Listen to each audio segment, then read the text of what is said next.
kozwa parole.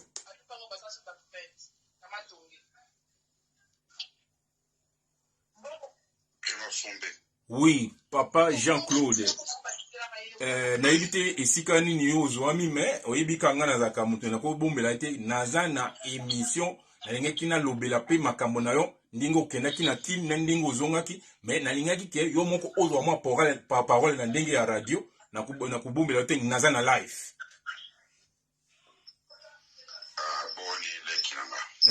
En tout cas tout d'abord malamu tru mais tomoni makambo wana ya violence ba Christian Bosembe na IDPS kuna bato bazolela ke bazo se retrouver te mais yo wuti na kin yango na bengi yo parce que yo wuti na kin oyebi vérité ya kati na ya libanda yango na nga na bengi yo uzwa ta mwa parole 1 minute bato bazolanda ngebele ou saluer bango o éclaircir moi likambo eza pona ni bandeko na biso ya puto bakomi kosilika lisusu contre pouvoir à place parce que yo yebi makambo na très bien na pesa ka yo respect mingi oza mubungila munene. Merci Lekinangai.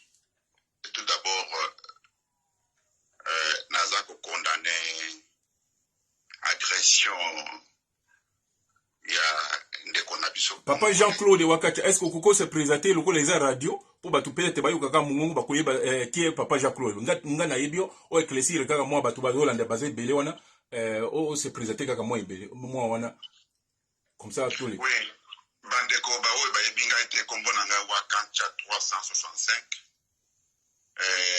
nazali combattant munene na fandi na mboka Canada. Tosali bitumbe belé pona kozwa pouvoir o tozanango nzambe kosala makasi ayeko yokela biso apesi biso pouvoir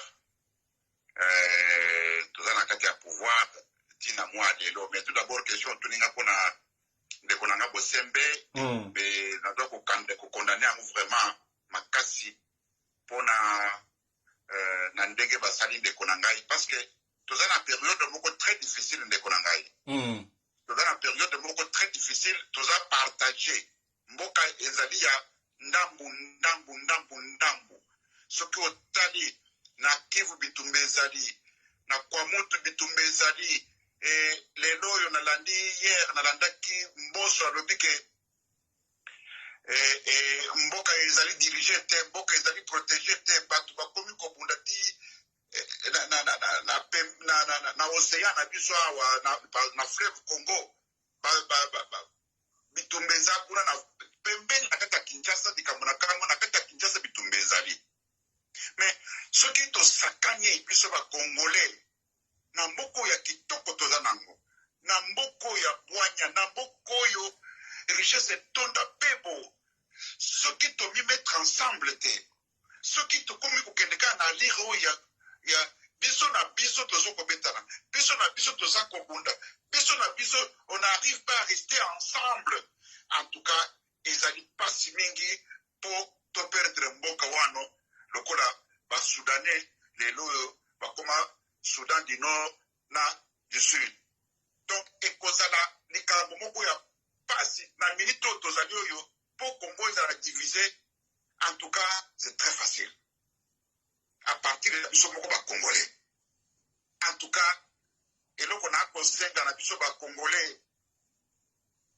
tovanda tolingana tovanda sika moko tovanda tolingana totika kobetana totika kobunda entre nous-mêmes tout d'abord ba dirigeants na kosenga na ba oyo ba leader ya ba parti politique bameka ko regrouper biso ba Congolais tovanda sika moko batika ko tutisa biso mitu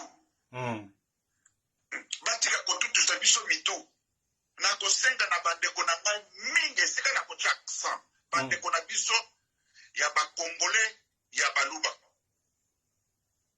bango mutu baza na pouvoir bango mutu bakosala effort Wakacha zelana papa bakokanisa peut-être ndenge otangi baluba bakoya kokanisa peut-être yo oze colonie parce que tout d'abord yo moko oza grand kasaye oza pe muluba ezate peut-être otangi komba muluba na bakoya koloba peut-être yo oza mungala yango na ozoloba baluba peut-être lobaka ke yo moko oza pe muluba ngai moko naza muluba. OK, ça va.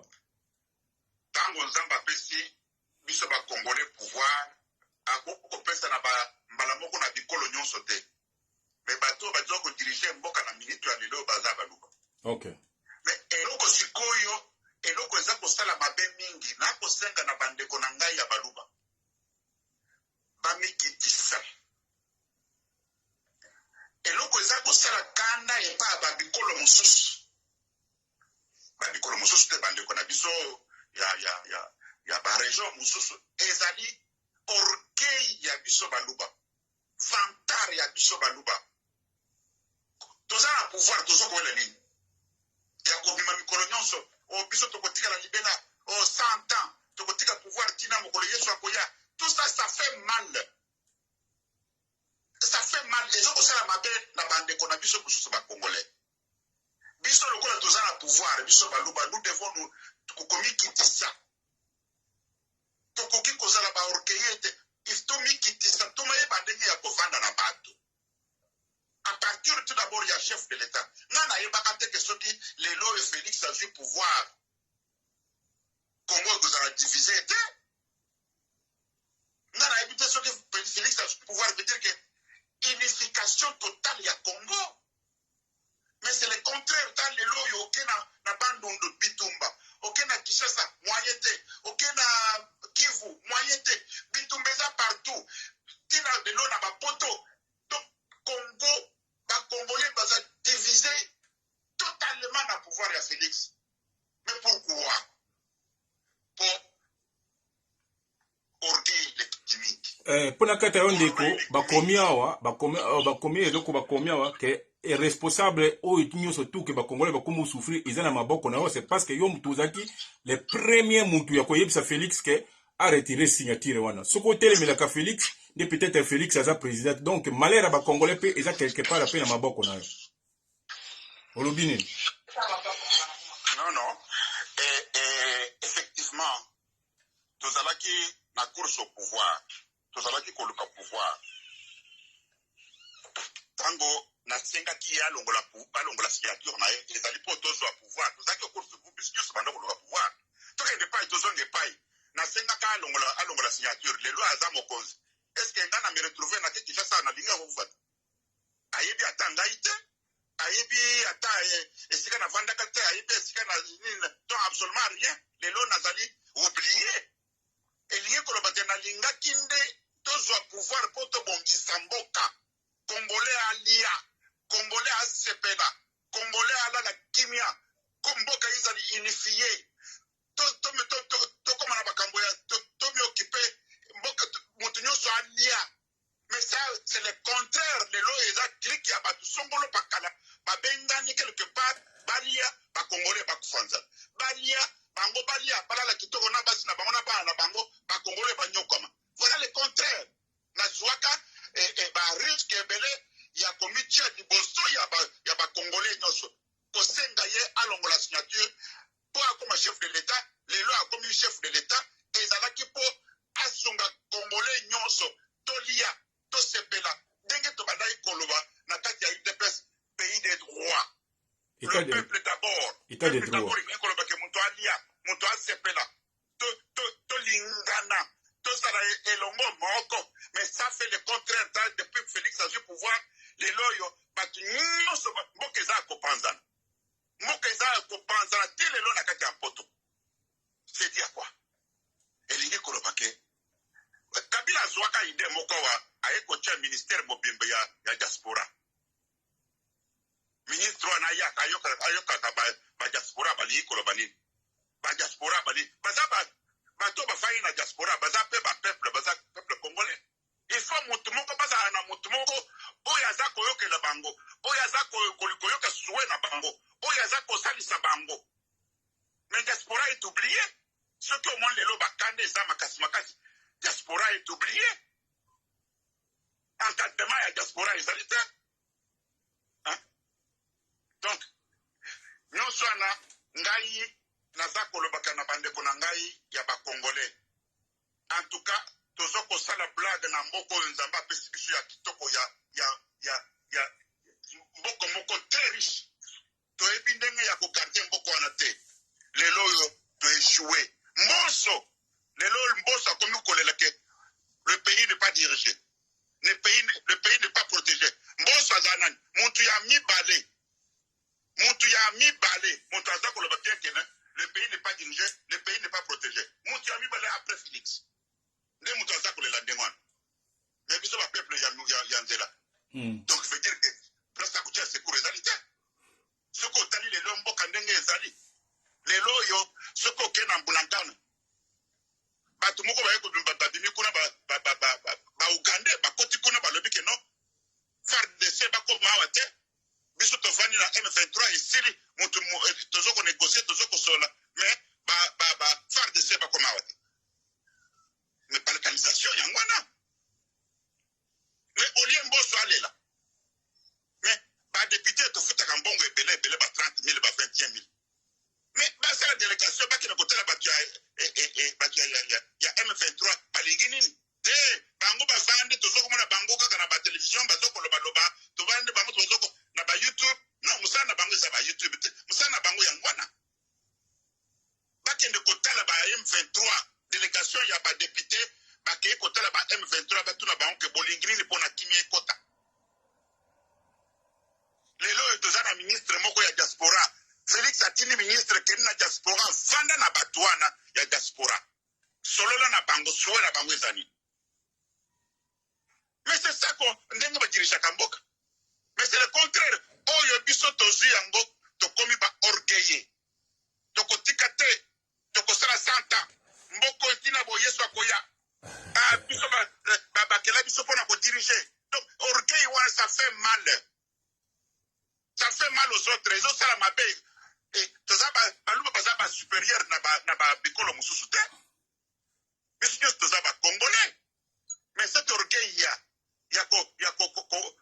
mutu nyonso aza proche eloko ezosala mabe ezali ndenge nini mutu nyonso aza kobeta dia lelo soki azali alinga abeta dia lelo pembeni ya Félix pembeni ya mama Denise pembeni ya bato nyonso mosusu il faut abanda kokritike bamosusu il faut abanda kofinga bamosusu il faut voilà ce qui fait mal dia lelo eza mabe makasi. Oui. Papa Jean-Claude Wakacha, tout pour tous on a affaire Christian Bosembe. Ton mona ki a tobi ton mona kawa na poto soko za journaliste. Ngana yebaki ndeko na biso Christian Bosembe attaque journaliste abana ko passer message. Mais lelo na ko mona na ko sala ba kete nanga na komi komona ke azali sous pesa journaliste église au milieu du village était mais a commis représentant. Donc il y a association ya mama Denise Nyakero donc a commis ko défendre bon individu te na ndenga mabe bon to baka ka individu na ndenga français za mafinga te donc a commis ko défendre kaka individu moko boyeke la femme des présidents actuels. Donc est-ce que on est musala ya journaliste ou pas? Question est pas nayo omoni eloko mabe bingi oyo ngai na yeko constater après ko vanda na Kinshasa moi 2 ans et demi. Ezali ke ba flatter baleki mingi.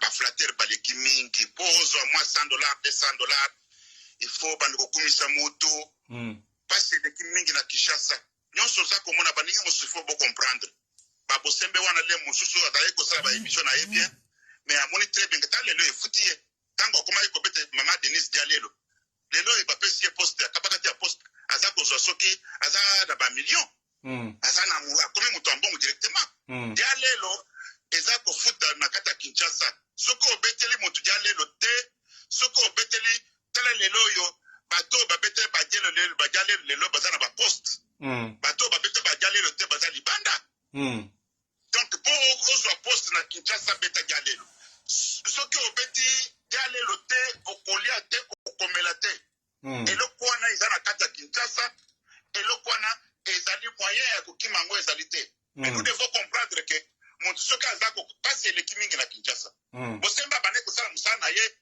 un garçon très intelligent très doué français na ye kitoko il était vraiment tant bazo représenter mission mais moi-même j'appréciais beaucoup ces garçons là donc eleki nanga wana mais tango kaka changer kazaka commission ka bande émission ya bande soka bande émission na ye kokomisa kaka mama Denise kokumisa kaka président de la République ezala mabe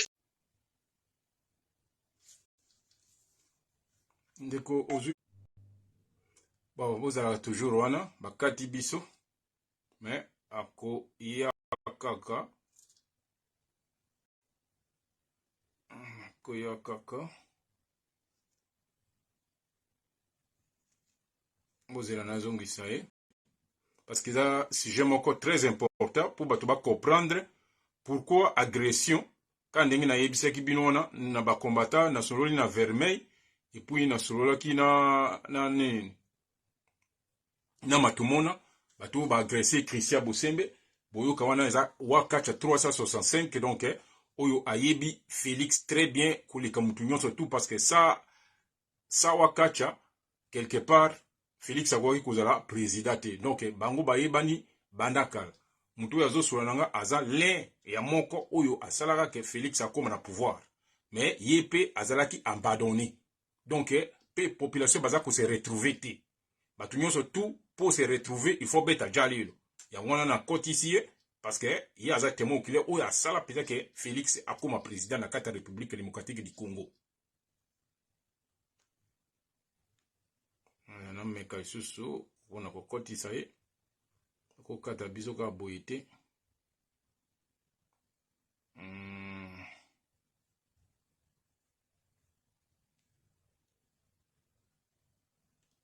j'ai été Mamoulouba donc partager les vidéos l'air est grave.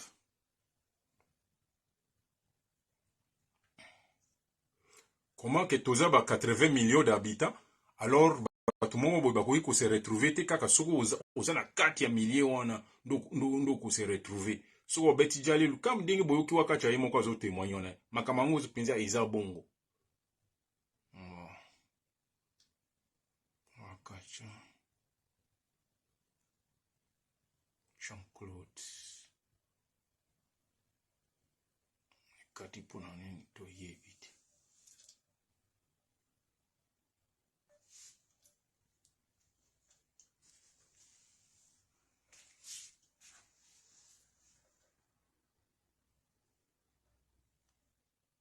Fona zongisa ye malgré peut-être bakati les réseaux mais fona zongisa yo à continuer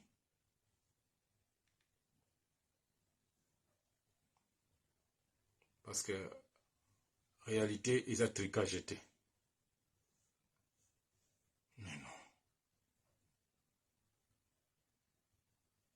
c'est pas comme des histoires vraiment on a au moment on a pensa leur émission boui bakati les réseaux aïe aïe aïe c'est pas possible mais c'est pas grave attends ce qui ndenge nini émission na ko reprendre nango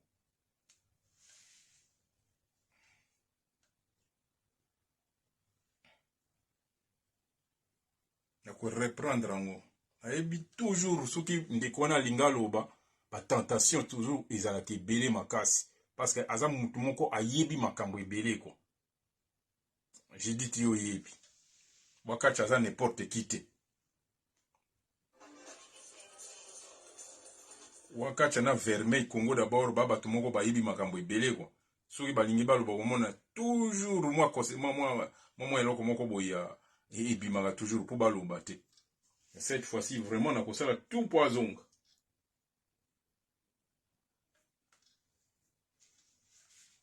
vous avez tout azonga expliquer makambo ndenge ezoleka peuple congolais baza na droit ya koyeba vie ah ouais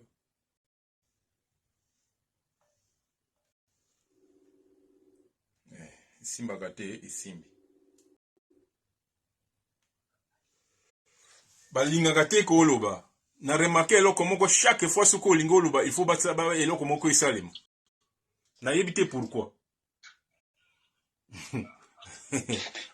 nayebisi yo soko bayoki kombo wana wakacha bato ebele bazalaka mal à l'aise nayebi te pourquoi soko osala nini na mokili très vérité ba vérité bato balingaka vérité te bon toko vérité te to continue tusukaki kaka esika ya ndeko na biso Christian Bosembi toyebaka attaque des journalistes mais le tomoni a commis représentant et association et maman Denis Signakero donc à côté politique à sur église au milieu du village était mais a commis que défendre kaka individu moko ici quand on dit to suka ki ekata ki biso to décortiquer à partir one.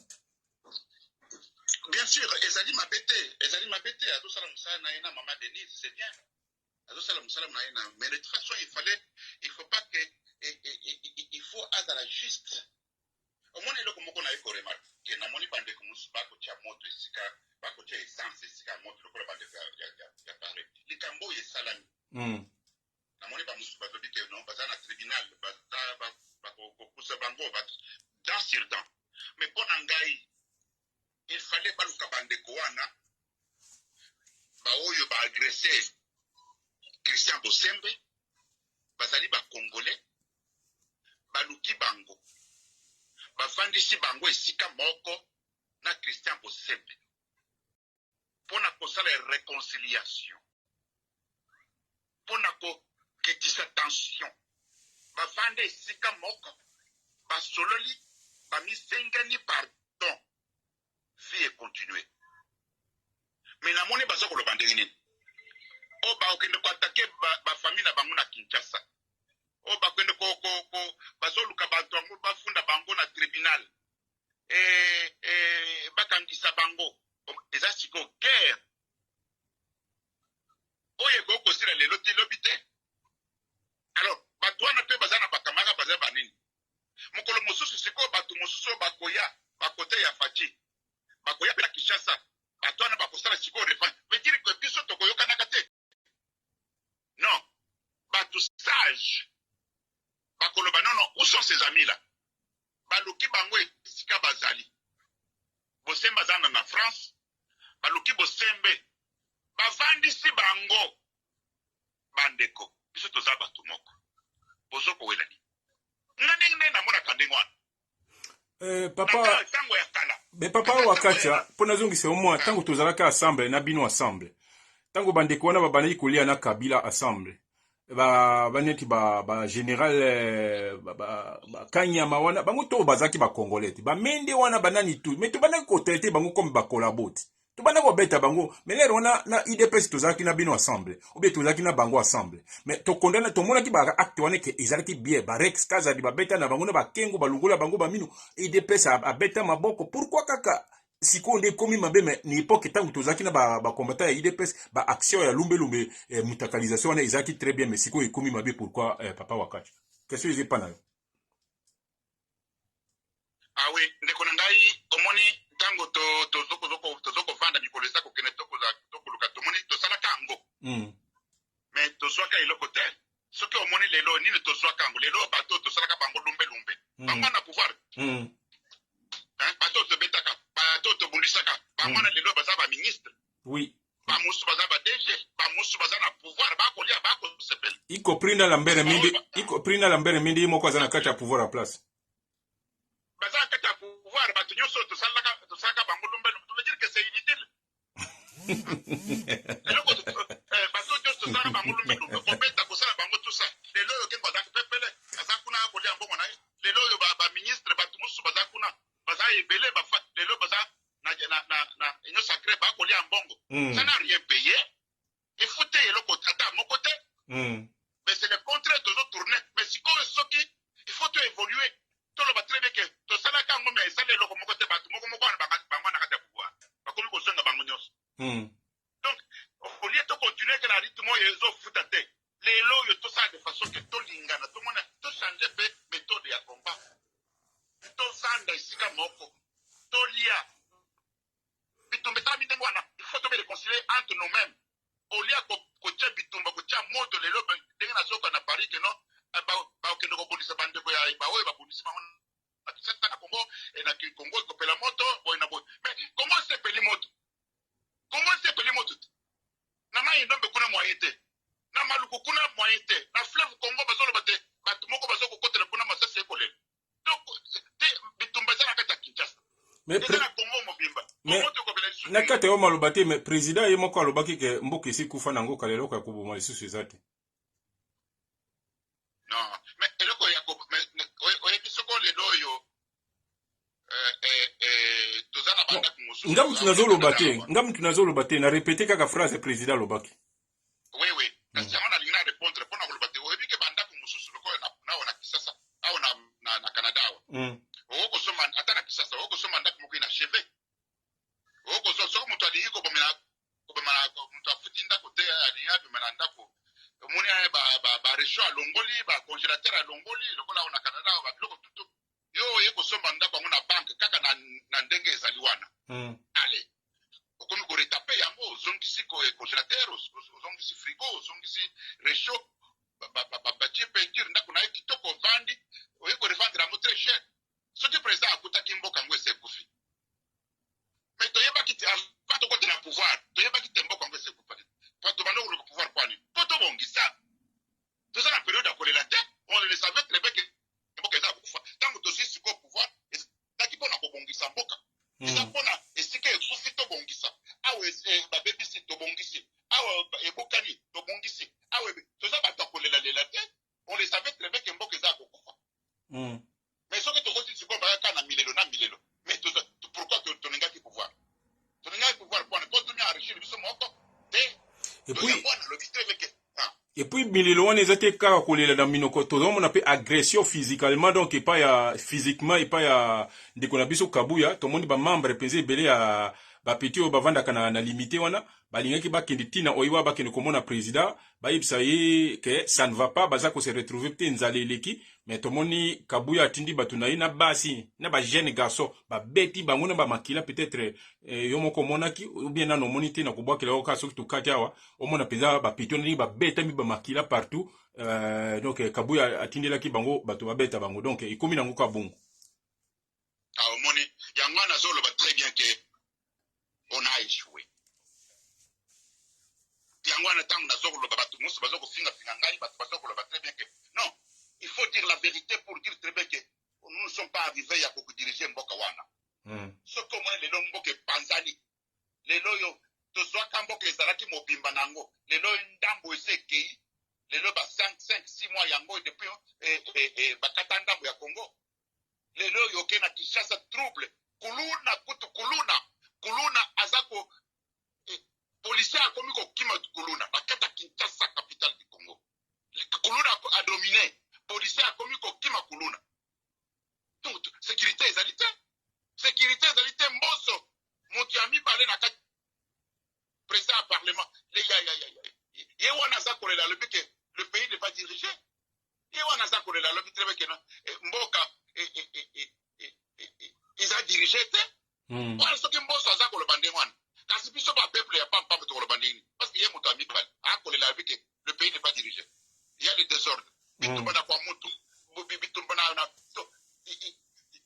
on a échoué mpona nini mpo soki otali bato nyonso oyo bazali na baministère baoyo bazali kodirige mboka bato nyonso moto aye na objectif ya kobongisa Congo azali te ezala baministre ezala ba DG ezala moto nyonso azali autorité na kati ya mboka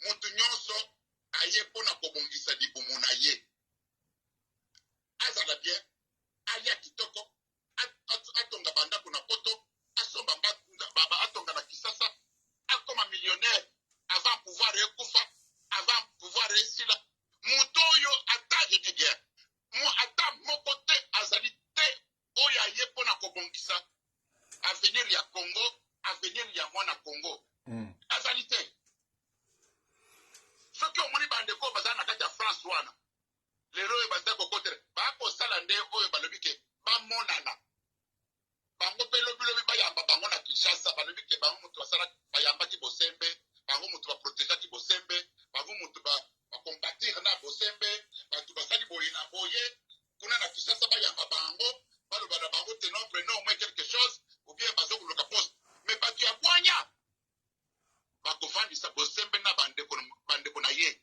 baoyo baagrese ye bitumba ya famille toza famille moko mpo namoni bato mosusu papa moko abimi bokeko biso bangala bokeko bitumba oyo ekosila te mais yeko bi mama na moni ba misi ba photo ya ba bilombe muswana o baza kote ya fayulu baza bato abandundu bangana ba yeko basala ba video ba bosibi bandala bangale kusuka wate. Mais oyebi na kati yo maloba te papa wa kacha obi elombe moko aza na kati ya photo na kombo na Vermeil Congo d'abord. Yo yebi ke Vermeil Congo d'abord azaki moko ya garde corps ya Pape Etienne Tshisekedi na ba Rosaline Mbombo nazo combattre pour Etienne Tshisekedi azaki moko penza ya bras droit oyo ozomona elombe mususu wana babengaka Vermeil. Oyebi ye très bien. Na yebi bien. Siko yepa aza na kati ya mouvement wana. Siko bakoloba ndenge nini? Ya uti pe kaka na IDPS. Oui. Oui, mais nous sommes les alliés par déception. Les alliés par déception. Les loyaux, est-ce que Ngai Mouto n'a pas dit ça? Autant que n'a pas pas battu mon souci. N'a pas qu'à très bien que Félix a vous avoir opposition. N'a pas qu'à que Félix a vous avoir opposition n'a qu'à la diaspora. N'a pas qu'à que Félix a vous avoir 100% la diaspora, 100% la Kinshasa. Mais tant qu'on a eu comme on a, les lois et Félix a comme on a opposé à la diaspora. Mais c'est dit à quoi? Technique n'a pas diriger un peu. Parce que ce cas là qui est rassembleur, il y a pas tout. Les lois et tout comme nous il fait très longtemps. N'a pas qu'à makambu ya bamboka onga za mungala, onga za muyombe, onga za mutabandundu, onga za mutu ya musakata. N'a pas kambu de système. Mais si quoi il y a comme makasi. Siko yeko bima partout makasi mingi na kata Kinshasa okoko ngaza musakata ongaza muyombe ongaza mutabaza yi yeko bima makasi. Mais pourquoi nana aina biloko wana? C'est-à-dire que to diviser Congo na marque moko ko comprendre te nana iba te Félix a ba opposant na kata diaspora méthode ba technique nini aina ko na ko maîtriser diaspora pona ko fana na diaspora ko solo na diaspora. Qu'on a les Longo, qu'on bâtir ensemble les Congo. C'est quelque chose qui manque. Mais c'est quoi ils ont dit orgueil? Pas comme ça, pas comme ça, ils l'ont connu. Pas de pamba. Le nom est ici, Kabouya Tindi, Kabouya est le secrétaire général ébélé par les caca. La Congo, on a tout ça qui l'a quitté, ma bine Ramazan. Grande puissance. Grand puissant au Sakana qui m'a bien Ramazan, il serait il y a MPR. Parti État. Ba maman yo Kabuya beti wana mama Denis Mutolobaki ke akopesa bango ba maput. Tomoni wana kati ya Belgique association yo Christian Bosimbe pazaki na kati wana ba maire wana nyoso tutu yebaka na kati ya diaspora te atake ba combattant bazwaki ba maput na bango ba sali ba meli ba champagne donc bazo crier ba photo mama Nyakero ezaki partout wana na kati ya Belgique donc bazwi maput na bango. Mais ce que je n'ai pas compris, na kati ya IDPS ya Kinshasa, na siège au ba siège aka, il fallait que bango pe ba kutana na délégation ya mama Nyakero pour ezaki journée de femmes, bango pe ba zo maputa na bango. Tomo na kaka ngulu pa ya bato utake pa ya nani oyo Kabuya. Ba beti mama wana okomona makila wakati anga moko na lobi me tokomi wapi zena kubakela na obakela ba video na ba jeune garçon na ba jeune fille ndenge ba betami na bato bazaki pa ba uti pa Kabuya uko regretter si oyo bango balinka ba sauver Christian Bosembe bango nyonso tout bati je suis Bosembe mais siko bato bazo maltraiter kuna na kati ya UDPS bango moko kuna pourquoi bazo sauver nanu bato wana te? Mais ba wele liga ko sauver Bosembe. On m'a dit que c'est injustice papa wakati. Ngai na ko senga na bana ya diaspora. En tout cas, événement au salami o yungana zo condamner ang makasi na lingango te. Na ko senga na bana ya diaspora. Ba oyo baza ko tia moto na ba oyo ba ko tia moto, batika ko tia moto. Ndeko nanga Bosembe zana na France baluka bandeko wana na Bosembe bafandisa bango esika moko basenga na pardon baboma moto balia bamela esika moko na Bosembe azonga na Congo na kimia ayeba très bien que prochainement soka na France kimia ezali avant Bosembe azonga na Congo na kosenga ba oyo baza kotia moto wana bazali baflater bazali bato ya dialelo baza kotia biloko na Facebook mpo bato ya pouvoir Félix amona bango mama Denise amona bango o bango moto baprotege Bosembe o bango moto basali nyonso mpo Bosembe azala en sécurité bango moto badialelo on se connaît nayebi ba technique nyonso wana naza grand dialéliste nga moto nalakisi mpe plupart ya bato kozala dialelo eza nini nga nayebi yango eza bato oyo baflater bakosala le mosusu bazwaka mwa poste na Congo bayamba bango mokolo non tokomi na ntango wana te soki tokei na ata na rythme wana on va perdre le Congo toyokana baoyo babeti Bosembe baluka bango baluka Bosembe nano azongi Congo te bafandisa bango esika moko tolia tosepela esika elongo moko bami pardonner ntango Bosembe akozonga na Congo abike non moi avec mes frères nous nous sommes très bien nous sommes arrangés tout va très bien quand je vais rentrer en France je vais t'entraîner la pays voilà comment on peut se comporter